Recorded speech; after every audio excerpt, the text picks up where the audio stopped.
Você já viu um morto escolher alguma coisa? Você já viu um morto clamar ou pedir que alguém o ressuscitasse?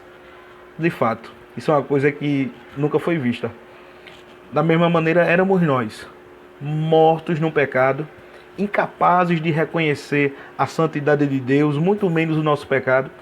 E desta forma, como a Bíblia disse que aconteceria a Adão caso ele comesse do fruto daquela árvore, ele morreu.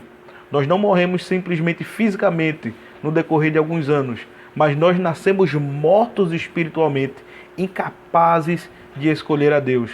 Mas vamos ver o que é que a Bíblia diz sobre isso? Está lá em Efésios, capítulo 1, versículo 4, 5.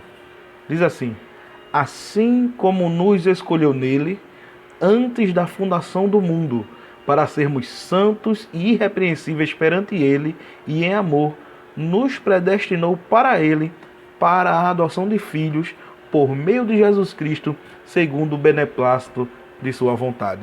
Nós vimos na aula passada, no resumo da aula passada, que o homem, ele de fato morreu. Ele não tem a capacidade de escolher a Deus porque ele foi totalmente afetado pelo pecado. Mas o Evangelho, ele nos mostra, ele nos traz a informação de que, de fato, antes da fundação do mundo, já havia uma salvação preparada. Lá no livro de Apocalipse, capítulo 13, versículo 8, vai dizer que Cristo estava para morrer antes da fundação do mundo. E aqueles que não estiverem inscritos no livro da vida, eles não podem herdar a salvação. A gente sabe, segundo a Escritura, que o livro da vida ele foi escrito de fato. E que antes da fundação do mundo, Deus ele elegeu, escolheu, assim como diz lá em Romanos capítulo 8, verso 29, diz assim: porquanto os que de antemão conheceu, também os predestinou para serem conforme a imagem de seu Filho, a fim de que ele seja o primogênito entre muitos irmãos. O texto, ele diz que, porquanto aos que de antemão conheceu. Essa palavra conhecer, ela vai indicar um conhecimento profundo. Não conhecer, eu conheço determinada pessoa porque eu sei que ela existe, mas eu nunca vi ela pessoalmente, eu nunca conversei com ela, eu não sei como é essa pessoa pessoalmente. Essa palavra conhecer está falando num conhecer intimamente, conhecer na intimidade. Aqui está dizendo que antes da fundação do mundo, Deus, na sua soberania, na sua onisciência, ele nos conhece.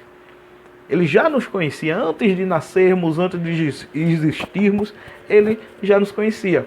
E diz mais: aos que de antemão conheceu, também os predestinou para serem conforme a imagem de seu Filho. Deus, ele escolheu antes da fundação do mundo. Ele conheceu e escolheu aqueles a quem iria salvar. O versículo 30 diz assim, Romanos 8:30: e aos que predestinou, esse também chamou. E aos que chamou, também justificou. E aos que justificou, a esses também glorificou. Aqui, o apóstolo ele está mostrando a obra completa da salvação na vida daquele que Deus escolhe, na vida do eleito por Deus. Aqui está dizendo que aquele que foi escolhido por Deus, ele também é chamado por Deus, ele é justificado por Deus e ele também é glorificado. Glorificação aqui está falando do dia da volta gloriosa do Senhor, no qual seremos arrebatados e seremos transformados.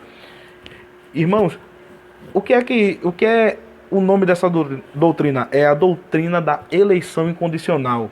De que nós não somos salvos, nós não cremos em Cristo, porque nós somos especiais. Eu conheço, eu acho que eu devo servir a Deus, eu escolhi servir a Deus. Não. A escolha foi feita antes da fundação do mundo. Jesus, em um determinado momento da sua trajetória com seus discípulos, ele olha para ele, está em João capítulo 15, versículo 16, ele diz assim: não foste vós que escolhestes a mim, mas eu escolhi a vós. Esta eleição estava preparada, essa salvação estava preparada para aqueles que ele conheceu de antemão. Então vemos que a doutrina da eleição incondicional fala que o homem não fez nada, ele não cooperou com a sua própria salvação. Mas a fé que ele teve ao crer no Evangelho foi algo totalmente dado por Deus devido a uma escolha feita pelo próprio Deus antes da fundação do mundo. E essa salvação, ela gera uma salvação completa, uma salvação que se dá em chamado, justificação e glorificação futura. Que Deus abençoe os irmãos e depois a gente possa estar falando mais a respeito das doutrinas da graça. Amém?